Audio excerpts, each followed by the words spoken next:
ಗೃಹಲಕ್ಷ್ಮಿ ವಿಚಾರವನ್ನು ಸರ್ಕಾರ ತುಂಬ ಸೀರಿಯಸ್ ಆಗಿ ತೆಗೆದುಕೊಂಡು ಅದನ್ನು ಫ್ಲ್ಯಾಗ್ಶಿಪ್ ಪ್ರೋಗ್ರಾಮ್ ಆಗಿ ಜನರ ಮುಂದೆ ಇಡೋದಕ್ಕೆ ರಾಜ್ಯ ಸರ್ಕಾರ ಮುಂದಾಗ್ತಾ ಇದೆ. ಆದರೆ ಇದೇ ವಿಚಾರವನ್ನು ಈಗ ಪ್ರತ್ಯಾಸ್ತ್ರವಾಗಿ ಬಳಸೋದಕ್ಕೆ BJP ಮುಂದಾಗ್ತಾ ಇದೆ. ಪ್ರಮುಖವಾಗಿ ಗೃಹಲಕ್ಷ್ಮಿಯರಿಗೆ ಪ್ರತಿ ತಿಂಗಳು ಸರಿಯಾಗಿ ಸರ್ಕಾರ ಹಣ ಕೊಡದೆ ಮೋಸ ಮಾಡ್ತಿದೆ ಅಂತ ಬೃಹತ್ ಸಮಾವೇಶ ಮಾಡೋದಕ್ಕೆ BJP ಮುಂದಾಗ್ತಾ ಇದೆ. ಗೃಹಕ್ಕೆ ಬರಬೇಕಾಗಿದೆ 2,000 ರೂಪಾಯಿ 2 ತಿಂಗಳು ಲೂಟಿ ಹೊಡೆದ್ಬಿಟ್ಟು 5,000 ಕೋಟಿ ಕೊಡಕ್ಕೆ ಅವ್ರ ಹತ್ರ ಹಣ ಇಲ್ಲ. ಈಗ ಇದು ಅಪ್ಪಟ ಸುಳ್ಳು.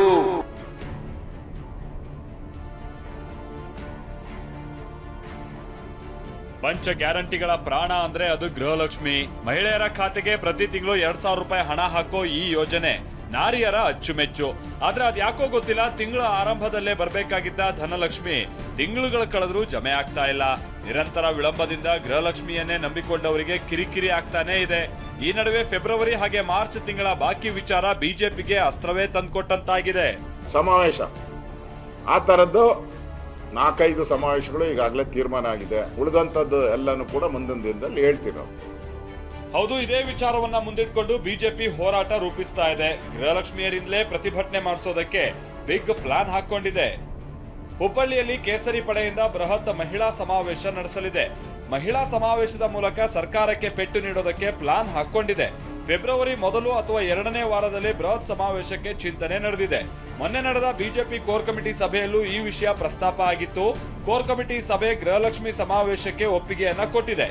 ಈ ಒಂದು ಪ್ರಮುಖವಾದ ಗೃಹಲಕ್ಷ್ಮಿ ಹಣದ ವಿಳಂಬ ಆಗ್ಬೋದು, ಮತ್ತೆ ಈ ತಿಂಗಳಿಂದ ತಿಂಗಳಕ್ಕೆ ಸರಿಯಾಗಿ ಹಣ ಏನ್ ಬರ್ತಾ ಇಲ್ಲ ಆ ಒಂದು ವಿಚಾರ ಆಗ್ಬೋದು, ಮತ್ತೆ ಅಧಿವೇಶನದ ಲಕ್ಷ್ಮೀ ಹೆಬ್ಬಾಳ್ಕರ್ ಕೊಟ್ಟಂತ ತಪ್ಪು ಲೆಕ್ಕ ಎಲ್ಲಾ ವಿಚಾರವನ್ನ ಒಂದು ಲೆಕ್ಕವನ್ನ ಇಟ್ಕೊಂಡು ಹೋರಾಟವನ್ನ ಮಾಡಬೇಕು. ಅದನ್ನು ಕೂಡ ಹುಬ್ಬಳ್ಳಿಯಲ್ಲಿ ಸಮಾವೇಶವನ್ನ ಮಾಡಬೇಕು. ಫೆಬ್ರವರಿ ಮೊದಲ ವಾರದಲ್ಲಿ ಒಂದು ಹೋರಾಟವನ್ನ ಮಾಡಬೇಕು ಅಂತೇಳಿ ರೂಪುರೇಷವನ್ನು ಕೂಡ ರೆಡಿ ಮಾಡ್ತಾ ಇದೆ.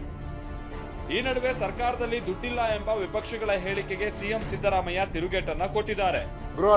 ಗೃಹಕ್ಕೆ ಬರಬೇಕಾಗಿದೆ 2,000 ರೂಪಾಯಿ 2 ತಿಂಗಳು ಲೂಟಿ ಹೊಡೆದ್ಬಿಟ್ಟು ಸುಮಾರು 5,000 ಕೋಟಿ. ನಾನು ಕ್ಯಾಲೆಂಡರ್ ನೋಡಿದೆ ಮೊನ್ನೆ. ಅಂದ್ರೆ 5,000 ಕೋಟಿ ಕೊಡಕ್ಕೆ ಅವ್ರ ಹತ್ರ ಹಣ ಇಲ್ಲ. ಈಗ ಮಾರ್ಚ್ಗೆ ಅದನ್ನ ಬಡ್ಜೆಟ್ ಅಲ್ಲಿ ತೋರಿಸಬೇಕಾಯ್ತು, ತೋರಿಸಿಲ್ಲ.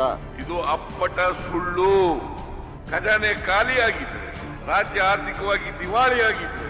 906 ಕೋಟಿ ರೂಪಾಯಿಗಳ ಅಭಿವೃದ್ಧಿ ಕೆಲಸಗಳನ್ನ ಜೇವರ್ಗಿ ಒಂದೇ ಒಂದು ಮತಕ್ಷೇತ್ರದಲ್ಲಿ ಮಾಡಲಿಕ್ಕೆ ಸಾಧ್ಯ ಆಗ್ತಿರ್ಲಿಲ್ಲ.